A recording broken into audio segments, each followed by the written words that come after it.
Buenas noches, esto es caso.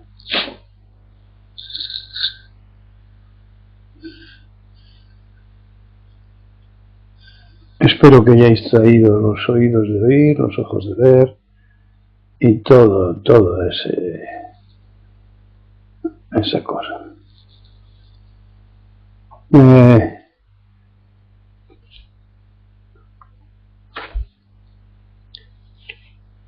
Sobre aquella cuestión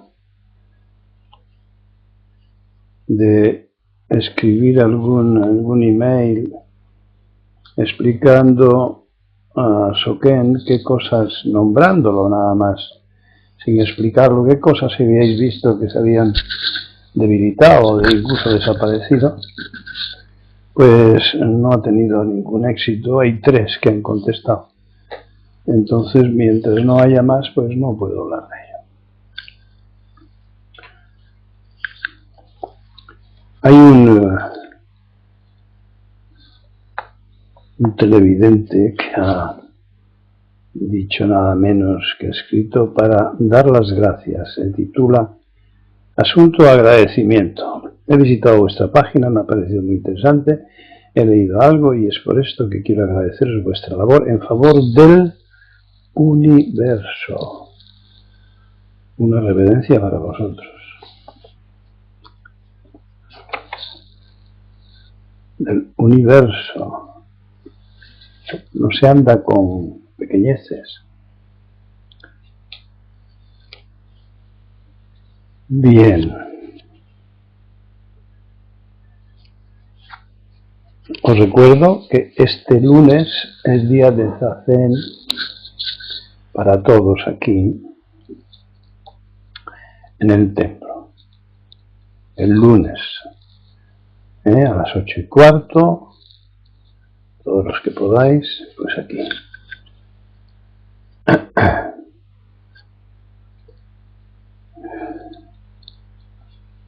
Pues comencemos, como siempre, preguntándoos si tenéis alguna cuestión, algún comentario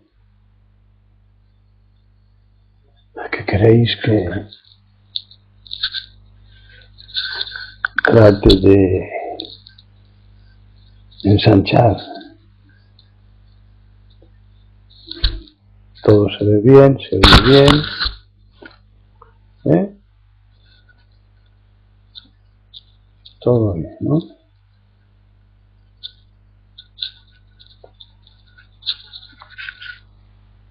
Sí. Bueno, pues el zazen vasija, es decir, el lavado de la vasija.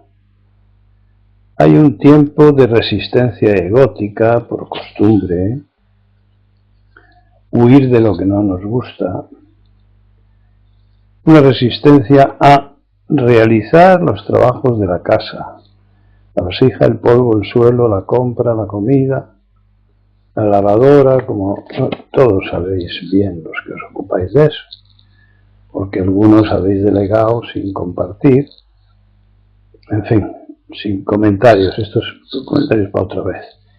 Si alguien dijera que eso pudiera cambiar, no lo creería, y por eso experimentar, practicar, no tiene sustituto. Por muchos razonamientos que hagas, pues no sirve, porque tiene que haber un cambio, una transformación del ego. Sin embargo, cuando se practica la acción,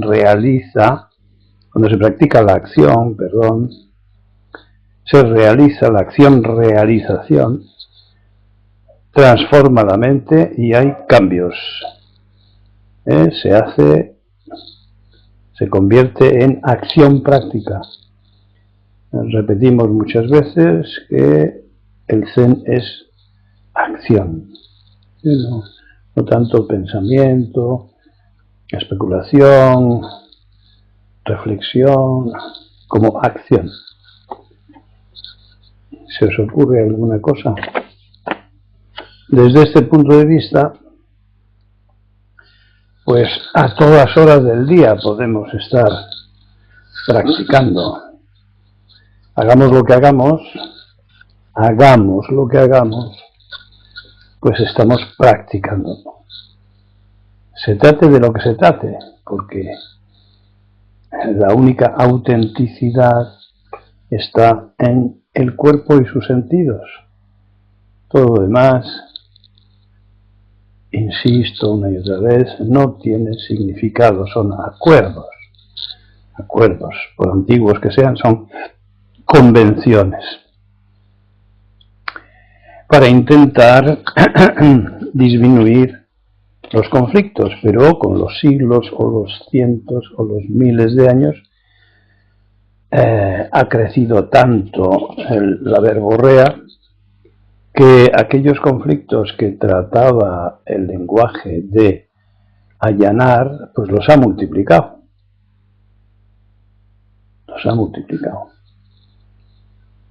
Y este es el motivo del Zen, la simplificación, la elementalización de esa confusión, reducirla a la nada y empezar a practicar, a vivir, por lo tanto, desde esa ausencia de significado. ¿Alguna cosa? ¿Significa que la fuerza de voluntad no funciona? Según para qué. La fuerza de voluntad, el esfuerzo, es muy útil para muchas cosas, pero no va a abrirte las puertas de otras conciencias. Entonces la sabiduría de Buda no tendría función.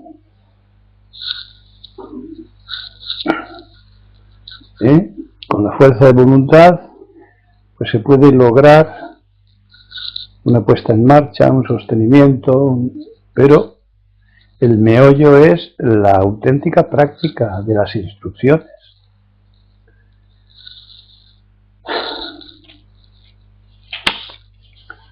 ¿Qué más?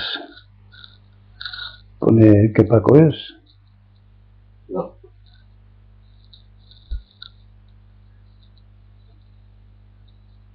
Nada más. Pues unos comentarios sobre la extrañeza que algunos principiantes notan cuando oyen hablar de budismo por primera vez. Les extraña que no coincida con sus previsiones. Les extraña que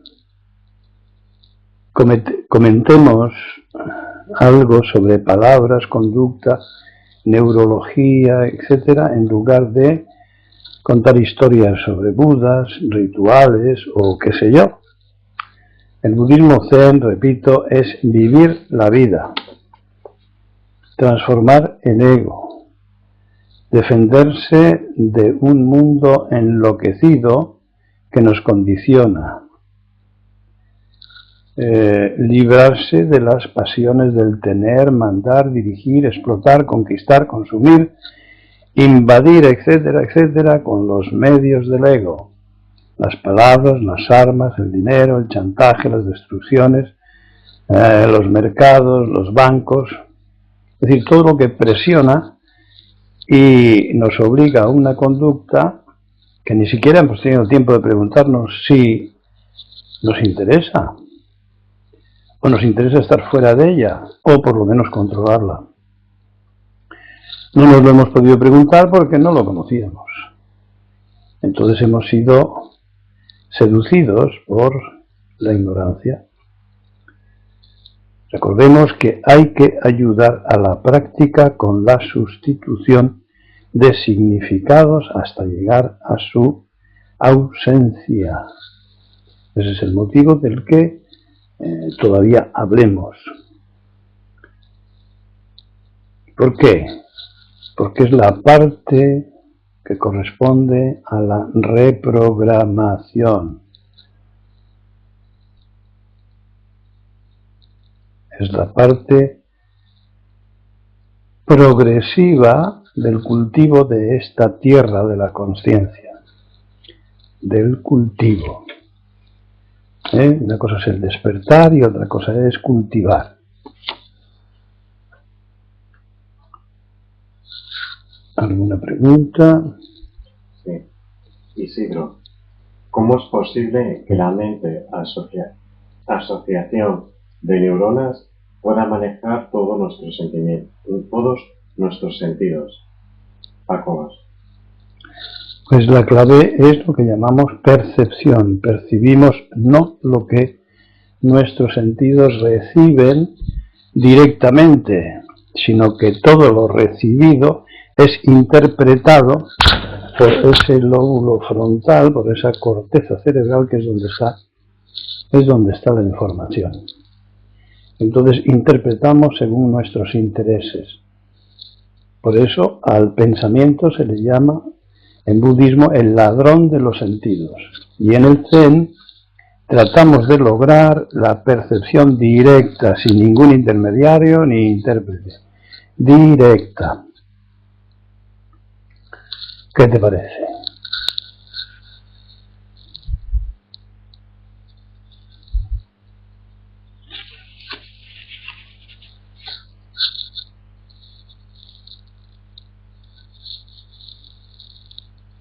Muy interesante.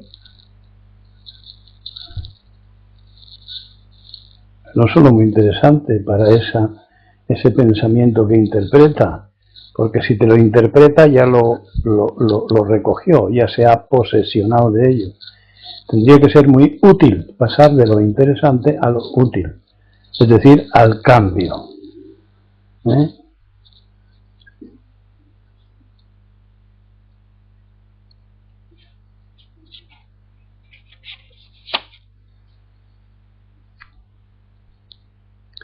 Seguir recogiendo información no es más que continuar fortaleciendo y engordando nuestro ego, con lo cual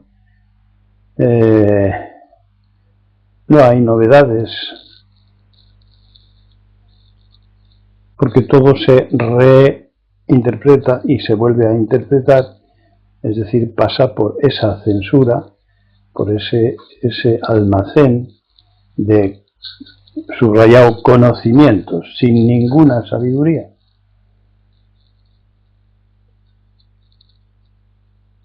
Esa es la capacidad que tiene el cerebro de posesionarse de los datos que el ambiente le proporciona, porque su objetivo no es orientarnos filosóficamente o psicológicamente o espiritualmente, sino enseñarnos dónde hay un posible peligro y dónde, en qué direcciones y utilizando qué instrumentos podemos continuar superviviendo como especie, como individuos. Y digo como especie primero porque todos los seres humanos disponen de un ego que hace lo mismo. Es decir, todos los seres humanos son egocéntricos, dependen de las circunstancias aprendidas en su ambiente. Pero todos pretenden ganar, ninguno perder. Todos pretenden satisfacer sus deseos, sus pasiones, no controlarlas.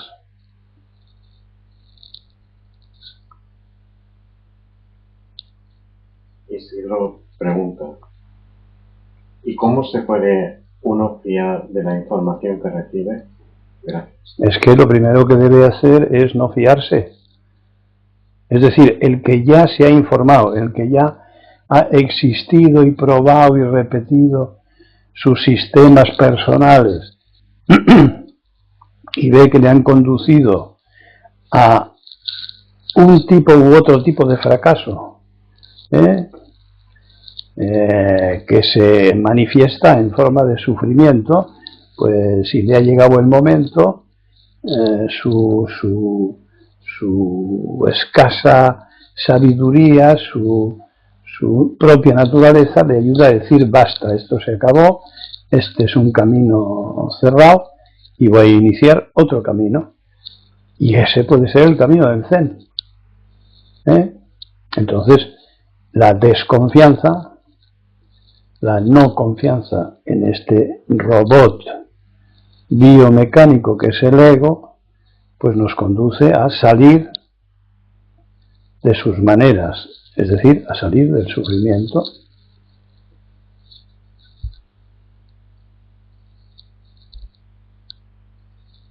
Y a percibir la realidad como tal realidad, no como una película.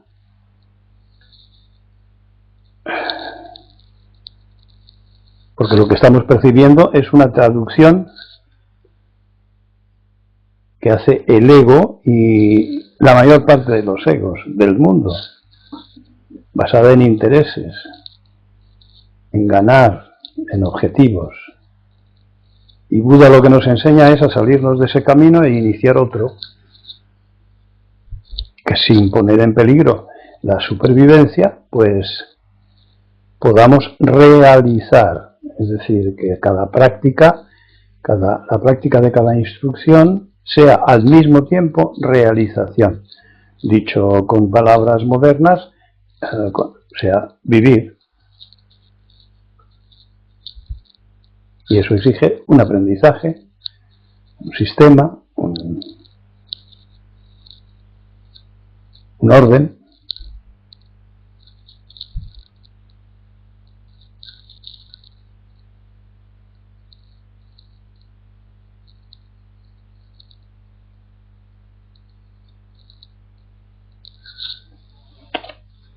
Bueno,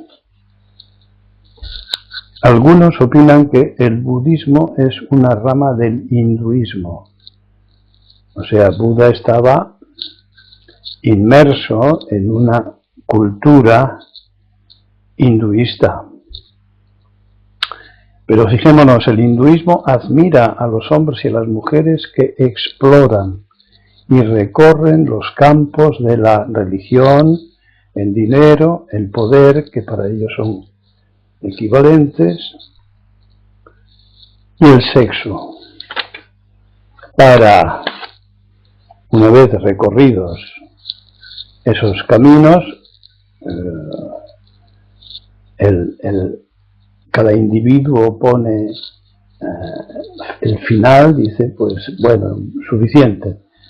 Antiguamente, pues eran, en la India, en tiempos de Buda, pues eran los 40 años. A los 40 años, los hombres de la casa se marchaban, dejaban al hijo mayor encargado de todo y se marchaban al bosque a aprender cómo morir en paz. Habían estado luchando por la familia, por la política, y ahora tenían la oportunidad de luchar hacia los 40 años, que era un tiempo ya pues casi ancianos, a perseguir el moksha, la liberación. Bueno, pues en cada uno de estos pasos hay multitud, para el hinduismo hay multitud de dioses, de diosas, favorables o desfavorables a cada paso del camino.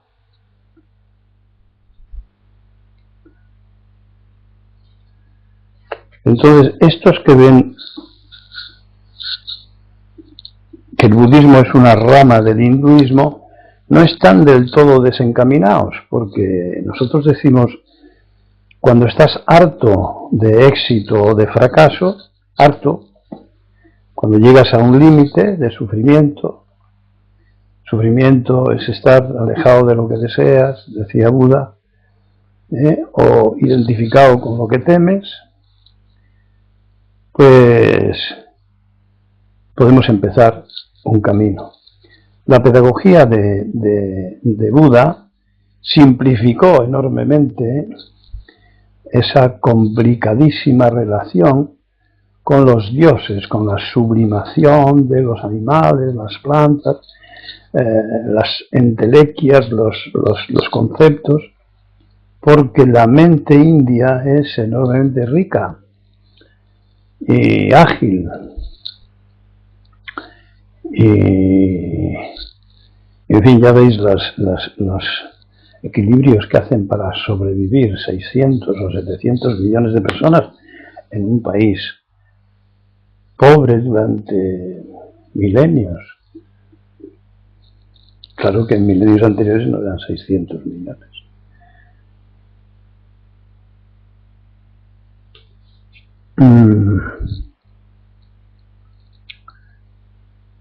Bueno, pues sus inventos de dioses son lo que llamamos en Occidente un sobrenaturalismo mágico.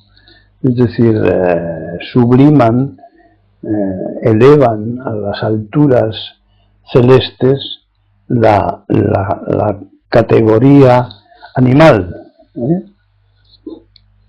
y son tan constantes y tan creyentes que pueden pasarse mucho tiempo pidiendo a sus dioses ayuda, confiando en sus dioses. Bueno, pues Buda vino a romper con todo esto, con todas estas dependencias, muletas, etcétera, pero esencialmente pues viene a decir lo mismo. Una vez que estemos hartos de haber recorrido los caminos del egocentrismo, pues vamos a por el cambio. Y los sistemas para el cambio pues son muy otros. Buda, en su sabiduría, nos propone medios muy simples, muy sencillos, muy al alcance de todo el mundo. Tal como la concentración en cada gesto, en cada acción. En fin, convendría que los que tenéis curiosidad pues fuerais leyendo los libros y animándoos a practicar las 3 primeras disciplinas de Daidoji, que están al final del libro, en el apéndice, y hacer zazen, es decir, meditación que no es la meditación de los hinduistas o de los cristianos o de otras enseñanzas. No se trata de reflexionar en nada, ni tampoco visualizar nada, sino al contrario, como en la vida cotidiana, desprenderse de prejuicios, juicios, costumbres, hábitos, etcétera, simplificar su vida y algo más. Y para eso pues es necesario tomar refugio, pertenecer a una sangha en la que se ayudan unos a otros en las cosas más simples. Se reúnen y reprograman así su cerebrito en otras direcciones. ¿Alguna pregunta, algún comentario? Sí, gracias. ¿Y en esta percepción directa juega algún papel la memoria? Claro, la memoria es una de nuestras conciencias muy importantes, porque si no, pues tendríamos que empezar por aprender a abotonarnos la camisa. Y todo lo que es útil, repito, útil, ha de ser recordado, y lo inútil dejado caer. Entonces lo que es útil, suelo decir siempre lo mismo, con el Zen no se aprende a salir por las ventanas, seguimos saliendo por las puertas. Es decir, no es una extravagancia más, sino un lavado de cerebro con lejía, cepillo y jabón. Y lo que queda pues es lo de aquella frase de aquel maestro: cuando el estanque se seca, los peces quedan sobre el suelo. Algo tan elemental como eso, freír un huevo, etc.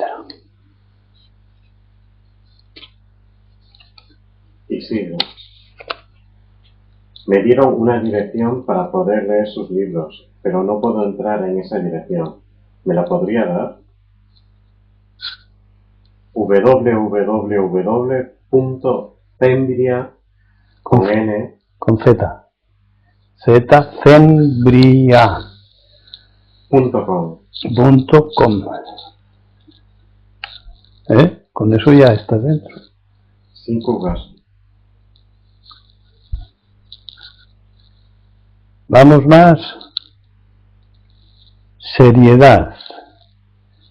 Ser serios es equivalente, pregunto, a ser aburridos, tristes, no buena compañía, intratables. Pues ni lo sé ni me importa. En el Zen no hay objetivos, ni de ser divertidos, ni tristes, ni esto, ni lo otro, porque se trata de salirse de ese dualismo de los opuestos, triste, alegre. Hombre, hay millones de estados de ánimo que no sean precisamente o este o el otro. Eso es de un simplismo cerebral pues excesivo. Entonces, como no hay objetivos, no se busca nada, ningún extremo. Es parecido a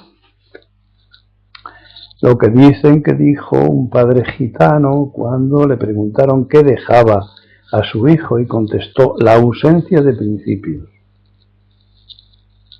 Es decir, se trata de llegar al cero y a partir del cero empezar a percibir directamente.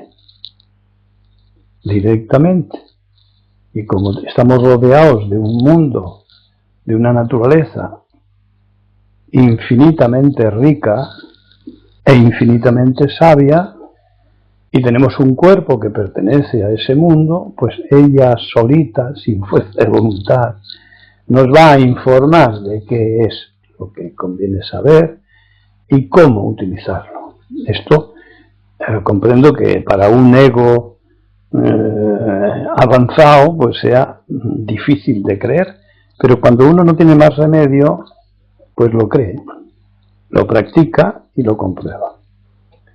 Así que cada momento trae su estado de ánimo correspondiente, que no tiene nombre, no tiene los nombres del ego, que el ego da a las cosas o a los sentimientos o a las sensaciones, no. ¿Y por qué? Pues porque en su sabiduría la naturaleza, nuestra naturaleza, es como si dijera: ¿para qué queremos un diccionario? Si al segundo siguiente vamos a vivir otro estado de ánimo distinto y nunca los estados de ánimo van a ser iguales, ¿para qué ponerles un nombre? Pues para cada estado de ánimo harían falta, para las variaciones de estados de ánimo, harían falta millones y millones y millones y millones y millones de palabras. ¿Se entiende? O sea, en el Zen se dice: todo pasa, nada permanece, excepto el presente. Pues se trata de vivir el presente, pero no poniéndole palabras ni aumentando los conceptos. En resumen, cada momento trae su estado de ánimo correspondiente, no están separados.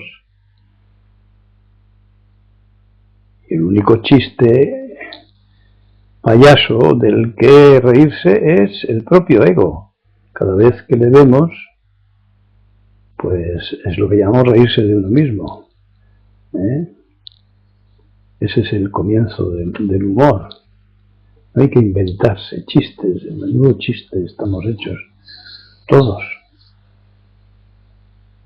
con nuestra falsa seriedad y demás falsedades. Entonces simplemente ver jugar a nuestro ego el juego de la ganancia y de la pérdida correspondiente, que se transfiere en sufrimiento, pues ya es bastante. Teatrillo. ¿Alguna cosa?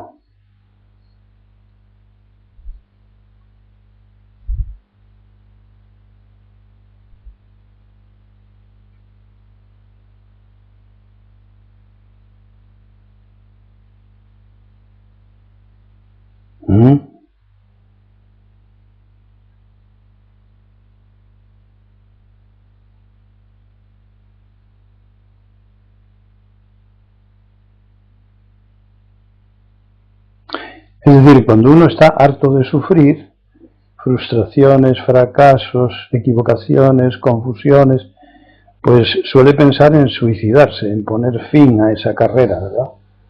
Bueno, pues que suicide a su ego, no que se suicide él, que se dé oportunidad al cambio, ¿eh? Eso es lo que yo llamo pues suicidar su ego. Pero él no, su cuerpo no, su vida no, que aprenda a vivir. Es más práctico. Es decir, cuando algo se acaba, algo empieza. En la naturaleza las cosas funcionan así. No hay finales. Más, pues vamos con un poco de tema sinceridad. A ver, hay que concentrarse un poco para seguir esto. Y voy a ir despacio. Alguien pregunta sobre qué es eso de la sinceridad. Entonces, a mí se me ocurre decir que la sinceridad es el neutralizador del tiempo, elimina el tiempo. Si queremos ser sinceros, es decir, identificar y hasta traducir a otros nuestros auténticos pensamientos o sentimientos, estamos trabajando en presente, ya que en el segundo siguiente nuestra percepción auténtica puede ser otra y nuestra sinceridad también, y ser distinta de la anterior. Lo acabo de explicar con otro ejemplo. Así que yo ahora estoy sincero si te digo algo a ti. Soy completamente auténtico y sincero, pero al segundo puede que diga lo contrario, o lo inverso, o lo lateral, y estoy siendo sincero también. Si comprendemos esto, descubrimos otra cara del desapego necesariamente. O sea, ¿cómo vamos a apegarnos al tiempo, a las palabras, a las sinceridades, si pueden cambiar y cambian a cada instante presente? Aquí y ahora es esto, en el siguiente aquí y ahora es otra cosa. ¿Qué son, pues, los compromisos, las promesas, los juramentos, los pactos, los acuerdos? Pues nada. Intenciones sobre el futuro, fijémonos sobre el futuro. ¿Y qué es el futuro? Nadie sabe qué es el futuro. Intenciones sobre el futuro, un futuro que no existe, esfuerzos de un sustituto de la lealtad para mantener intereses. Es como una forma, una firma en un pagaré, en una letra de cambio que se hace en un banco. Prometo ante la ley tal cosa y tal otra. Entonces es la ley la que se convierte en mi vigilante y voy a tener que cumplirlo, pero esto no tiene que ver con la sinceridad. Yo estoy hablando de otra cosa.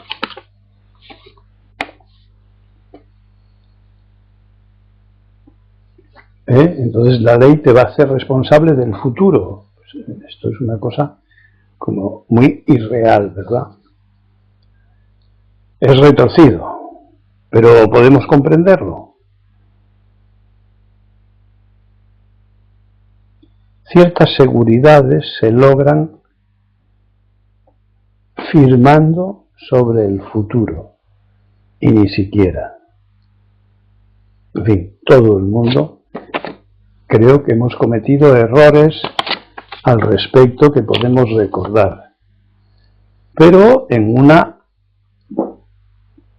versión nueva, una versión de cambio de nuestra mente, pues es probable que podamos librarnos de muchos conflictos o de muchos sufrimientos si no aseguramos nada, ni siquiera a nosotros mismos, sobre el futuro.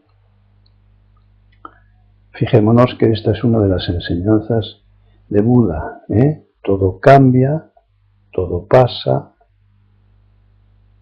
nada es permanente. Y alguien podría preguntar, ¿pero se puede vivir así? Hombre, se vive mucho mejor. ¿Y qué es mejor? No te lo puedo explicar, tienes que experimentarlo tú. Entraríamos en un terreno personal y lo personal a ti no te sirve. De manera que tampoco te voy a hablar de mí, de mi manera de responder a mis preguntas o no hacerme preguntas, o mi manera de vivir. Yo te digo cómo puedes vivir tú. Se ha de suponer que yo trato de vivir de la misma manera. Bonito asunto, ¿no? Pone muchas cosas en su sitio, ¿no? Eso creo yo, al menos. Pues sí. Qué difícil es ser sincero en esta sociedad, con los familiares, amigos. ¿Cómo les dices que nos están engañando y que nos damos cuenta y que nos damos cuenta sin crear un conflicto? ¿Pero tú qué quieres? ¿Que todos los demás piensen como tú? Pues estás arreglado. Esa es la fase política, la fase religiosa. Tú tendrías que estar, como todos los que quieren cambiar, cambiando. Es decir, no trates de convencer a nadie de nada. Que se ocupe cada uno de convencerse a sí mismo de lo que quiera. Qué difícil es, eso es una queja. Entonces en el Zen no caben las quejas, pero ya se sabe que todo cambia. Ya se ha entendido y además se ha realizado. Se ha practicado el cambio, se ha practicado el desapego. ¿Comprendes?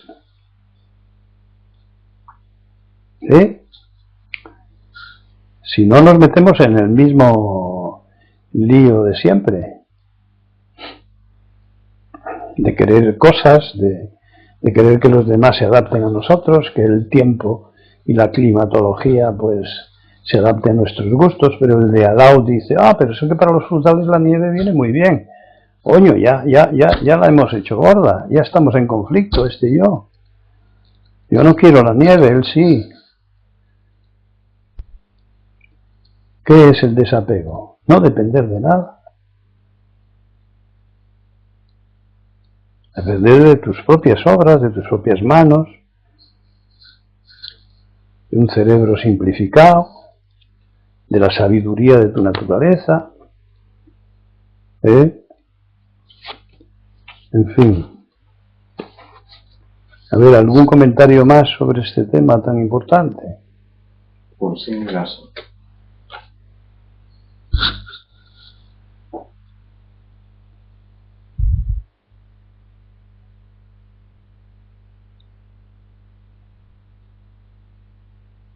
Este tema es esencial porque pone en marcha pues todo el esquema budista. La desconfianza de las palabras, el desapego, el aligeramiento del saco con el que cargamos nuestros cadáveres.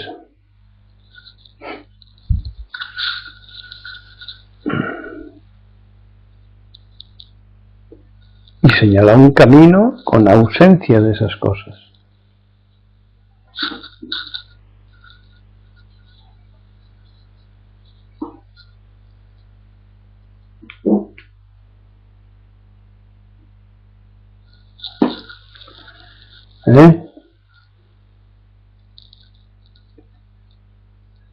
¿Se entiende o no se entiende? Sirio Gaso, Mafu está conmigo.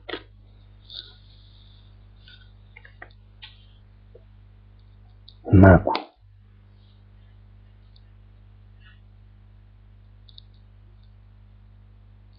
Pues hola, Macu. No. Ah, ya sé, ya sé. Acabo de caer en la cuenta. Vamos a ver, ¿qué hacer? Digo, no. Ya no me leo ni bien mis propias chuletas. Te llaman por teléfono y te dicen, ¿qué haces?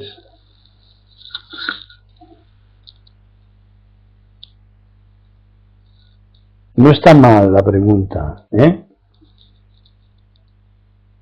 No pregunta por pensamientos, ni sentimientos, ni proyectos, sino sobre acciones. ¿Qué haces? ¿Qué estás haciendo? Bien, pero mejor aún es empezar hablando de uno mismo. Estoy haciendo tal cosa. O pasa tal cosa por mi ego. Claro, para eso hay que ser de la sangha, ¿no? Para que nos entiendan. ¿Qué es sangha? Sangha es el grupo de practicantes que se conocen, que saben por dónde van, que se comunican muy poco. Es decir, primero hay que dar y después pedir. Estoy haciendo tal cosa. ¿Qué haces tú?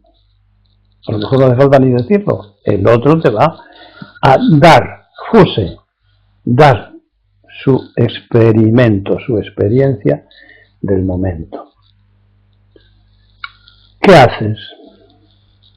Cuando me preguntan a mí, ¿qué tal estás? Pues yo digo, pues sentado, estoy sudando, o con hambre, es decir, las cosas referentes al cuerpo. Siempre el cuerpo es el centro. Es que no se puede pensar, sí, pero ya pensarás cuando hayas reeducado a tu ego y tu sistema nervioso, cerebral, de pensamientos, etcétera, se haya incorporado al proceso de limpieza.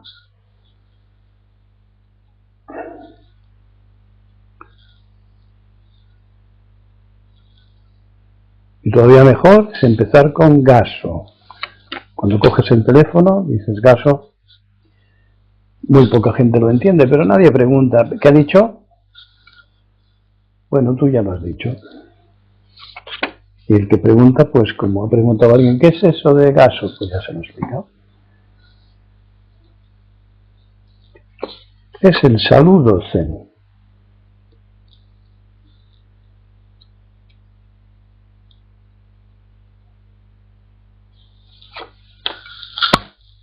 Venga, ¿algún comentario sobre qué haces?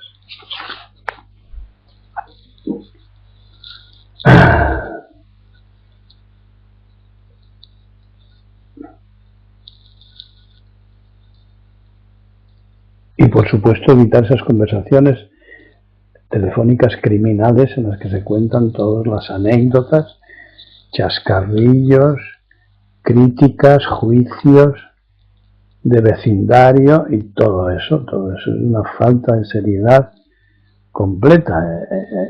El que se comporta así difícilmente puede llegar a percibir la realidad, sigue en la película de los juicios y los valores y toda esa mandanga, ¿no? Ah, pero es que esa mandanga no es buena. Y, hombre, pues pon la televisión y mira cómo está el mundo. ¿Cómo está el mundo? Es que nos podemos sentir orgullosos. 30 guerras constantemente en marcha. Los fabricantes de armas están como locos, buscando nuevas guerras, desencadenándolas. Un tercio de la humanidad se muere de hambre, otro tercio de la humanidad pues padece enfermedades y no puede pagar los medicamentos. Otro tercio de la humanidad come lo que los institutos de consumo y comercio promueven. Otros acumulan semillas para tenerlas que comprar mañana y sus correspondientes, etcétera, etcétera, etcétera. En fin, un mes de ver la televisión, los telediarios, con cierta conciencia, pues nos pueden llegar a ayudar a despertar en lo que es la neurosis humana, la enajenación en el ego, el egocentrismo y la codicia generalizadas, que globalmente no hay manera de caer en la cuenta y soltárnosla. Fijaros lo que está pasando con la crisis económica y tal. Se sabe quiénes son los responsables, pero no pagan. Pagan los trabajadores, pagan los que producen lo básico para poder alimentarse uno, y son pésimamente pagados, pero con toda intención, para que no tengan más remedio que seguir trabajando en esos trabajos que son los que les permiten sobrevivir. ¿O es que nos chupamos el dedo? Hay que haber aprendido algo, ¿no? Bueno, pues si vemos el mundo, que queremos ser colaboradores de ese mundo, o empezar a vivir por nuestra cuenta. Y no hace falta decir solo a nadie, ni hacer proselitismo, ni contarles a los amigos, como decía alguien antes. Qué difícil es convencerles, que no tienes que convencerles, que tu vida es tu vida y solo tu vida, que a tus propios hijos no podrás transmitirles este camino solo porque le sigas tú, que no hay manera, ni el mismísimo Buda que tuvieras delante podría hacer el trabajo que tienes que hacer tú para despertar. Esto funciona así. La sabiduría se protege a sí misma. Es individual, debes hacerlo tú, con tus manos, con tus pies, con tu lengua, con tus huesos, con tu sangre, con tu cuerpo. ¿Sí o no? ¿Soy? ¿No? Isidro pregunta algo. Uy, Isidro, qué barbaridad, qué preguntón. Lee, Isidro. ¿Por qué las cosas simples suelen parecer tan complicadas? Ay, ¿qué te contesto yo, Isidro? ¿No has mojado la pluma y ya quieres encuadernar el libro?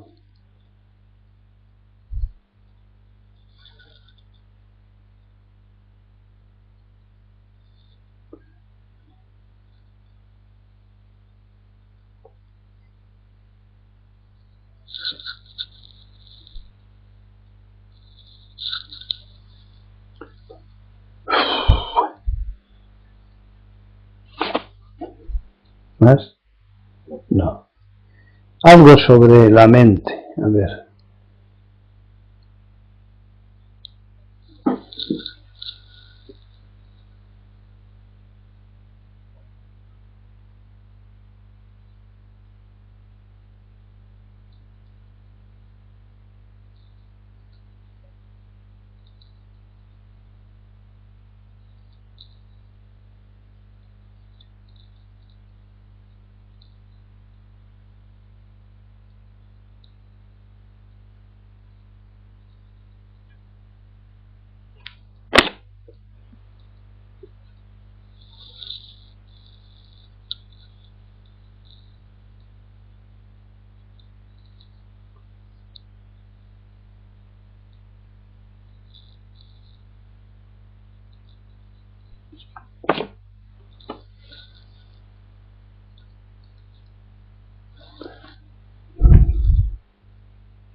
Hace unos días hemos comentado algunas cosas relacionadas con esto que voy a comentar ahora.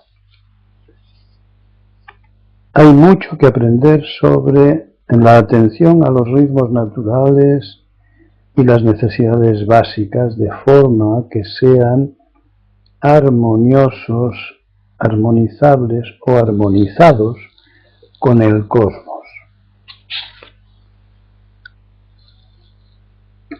Mucho que aprender. ¿De qué hablábamos el otro día? Pues de que para entrar en el cosmos hay que realizar ciertas acciones cósmicas. Si no, estamos en la película de dentro y sin embargo fuera con nuestra mente. El pasado día me refería a las necesidades básicas, a las emociones básicas y los medios para satisfacerlas. Y decir emociones es señalar un campo básico, primordial, que no hemos de confundir con los sentimientos. Las emociones no son los sentimientos, las emociones son los instintos. Y, para entendernos, porque podemos poner las palabras que queramos, y los sentimientos son la traducción que hace el ego de las emociones.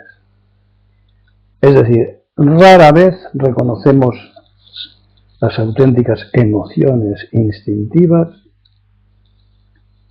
pero sí somos capaces de ponerles nombre a muchos sentimientos y afectos. Pero estos sentimientos y afectos son aprendidos en el ambiente, en la familia, en la calle, en la cama, en la escuela.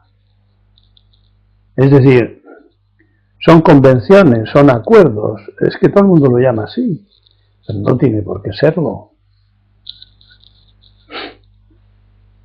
Entonces tenemos mucho que aprender sobre la atención a las emociones básicas, como por ejemplo, para satisfacerlas, claro, para atenderlas. La primera de ellas es la comida, son las cosas de la gran supervivencia. La comida, la ropa, la lucha contra el frío, contra la lluvia, contra el calor, el descanso, la sensualidad, la sexualidad. Aquí hay que establecer diferencias. Una cosa no es la misma que la otra, pueden ir juntas, pueden ir separadas.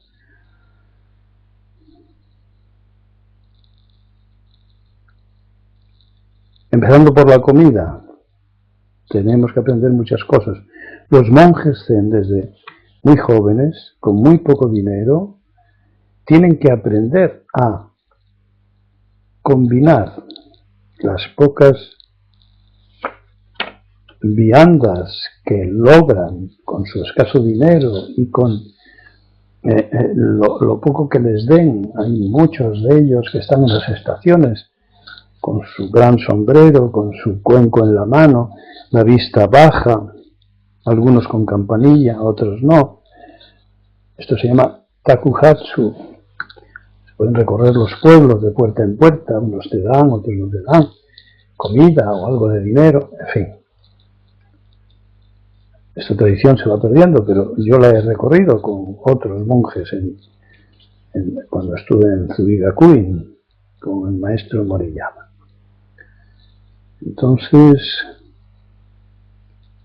con eso poco que tienen, los monjes tienen que aprender mucho de cocina, ser muy tradicionales y originales, porque es como todo practicante del zen no debe tirar nunca nada de comer. Entonces, si comes generalmente un solo plato, pues lo que te sobre, lo que hayas hecho de más, arréglatelas para cenar, compleméntalo. Esto se llama control, austeridad, como quieras. Bueno, pues estos monjes tienen que tener conocimientos de cocina, han aprendido con otro y además originalidad. Eso que desde luego se llama imaginación para hacer combinaciones que unas veces son más felices que otras, pero generalmente irrepetibles, porque nunca tienes las mismas cosas y hechas de las mismas maneras.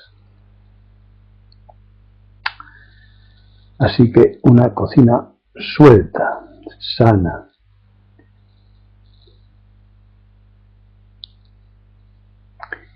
Y nosotros tenemos que aprender a combinar adecuadamente las grasas, las proteínas, los hidratos de carbono, insistiendo en los pescados azules.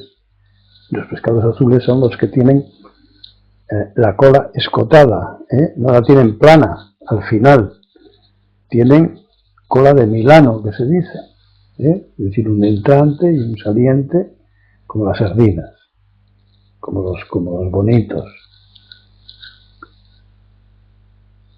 Esos son los azules. Hay que tener unos conocimientos sobre la fibra. ¿Qué tiene fibra? Verduras, frutas, pero muy especialmente las legumbres. En el próximo libro, en la introducción, propongo un cambio en las costumbres de las comidas, porque la tierra no va a poder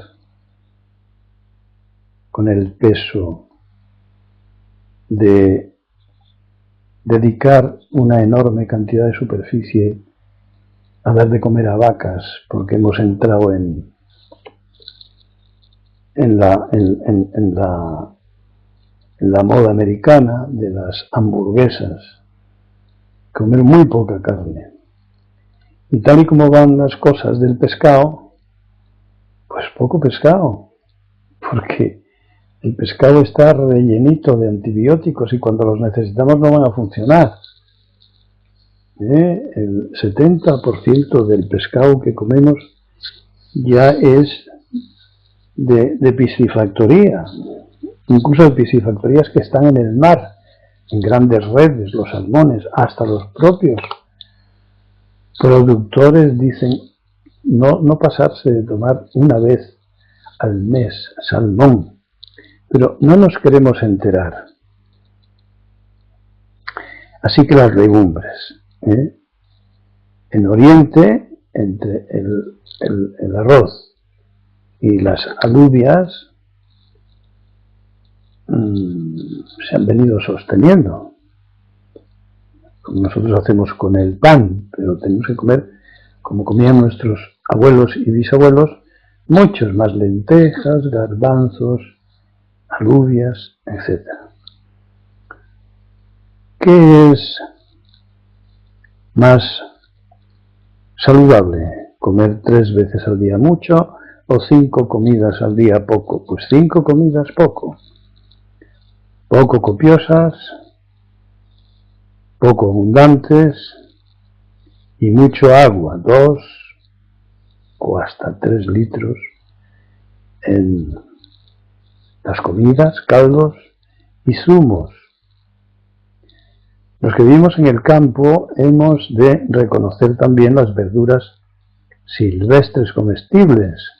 Pongo por caso la pamplina, que ahora ya está dando flor y todavía se puede comer, pero mucho menos que estos meses pasados.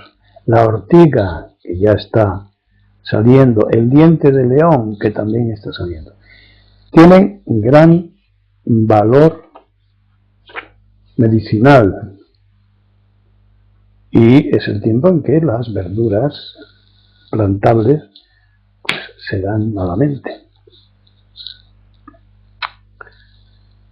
Bueno, podríamos continuar con el ejercicio físico, pero me estoy cansando de oírme hablar solo. De manera que lo vamos a dejar aquí y continuaremos el próximo día.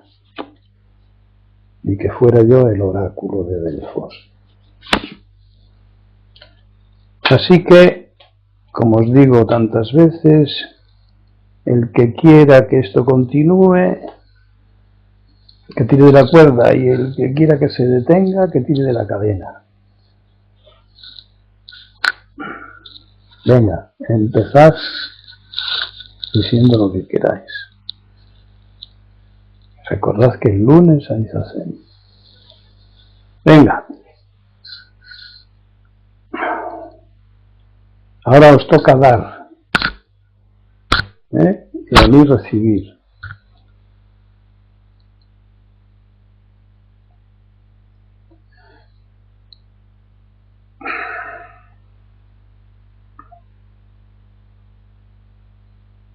Y a Soken.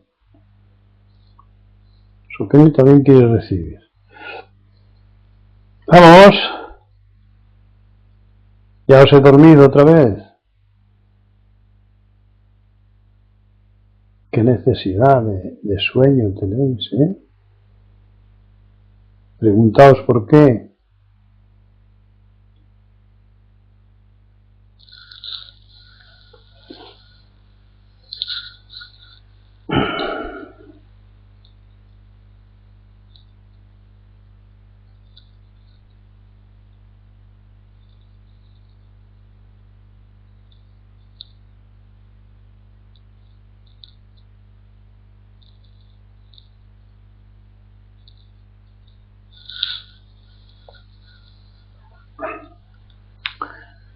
Suso, no sé si Soken te ha mandado ya, le has mandado el email sobre el disco y las direcciones de los que van a tomar refugio. Sí. Y, pues ya sabes, a mandárselo. ¡Vamos, chicos!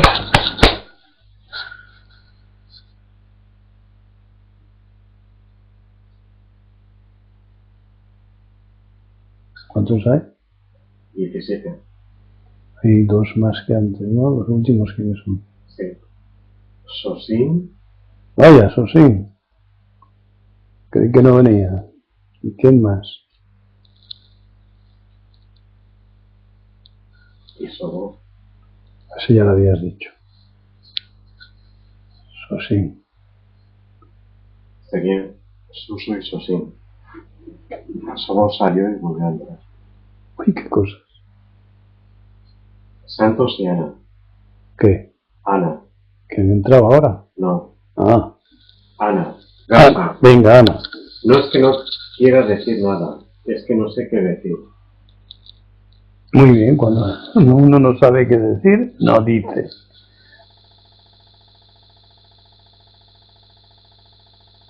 Es cuando me mandáis los nombres y la carta que no he recibido.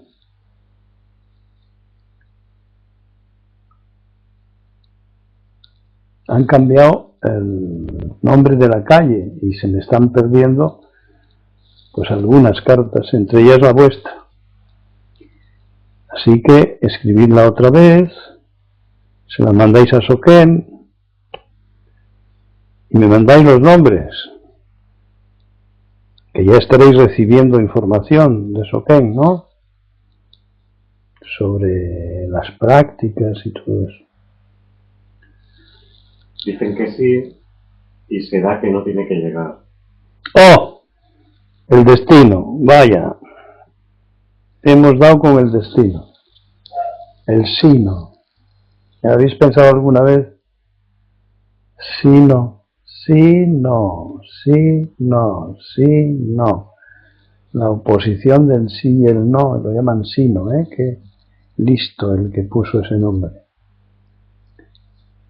Pues eso de será que, si crees en brujas, en adivinaciones, no te puedo dar refugio.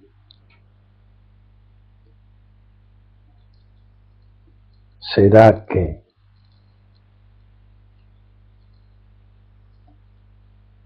Ha habido guerras y todo por ese asunto de la predestinación. Todo está pensado ya por un ser superior. Hombre, esos tiempos ya pasaron. Ahora los dioses tienen más que hacer.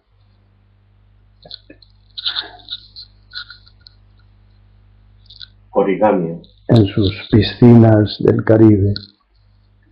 A ver, origami. Conozco personas que consiguen dominarse, ser serios y reírse de sí mismos y no practican. ¿Es posible o se trata de egos disfrazados? Imítales, tú imítales y lo compruebas. Santos y Ana. No, no creo en brujas. Eso fue un chascarrillo de mi ego. Ah, bien, bueno. Menos mal.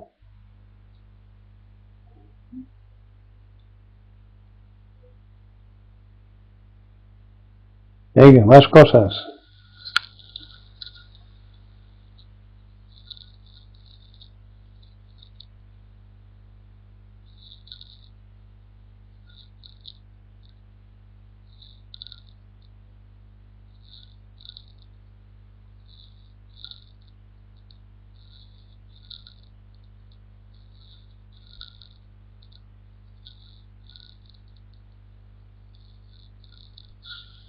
Me parece que origami es lo de los japoneses de hacer animales de papel, ¿verdad?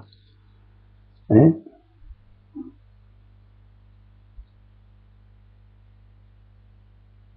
Aquella pajarita que hacía Unamuno, tan característica.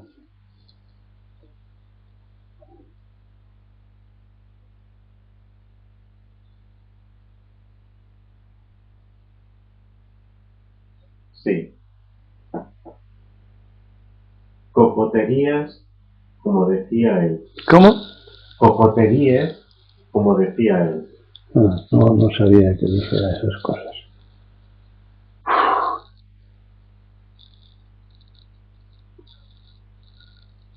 Nada, todo entendido, todo visto, todo listo para practicarse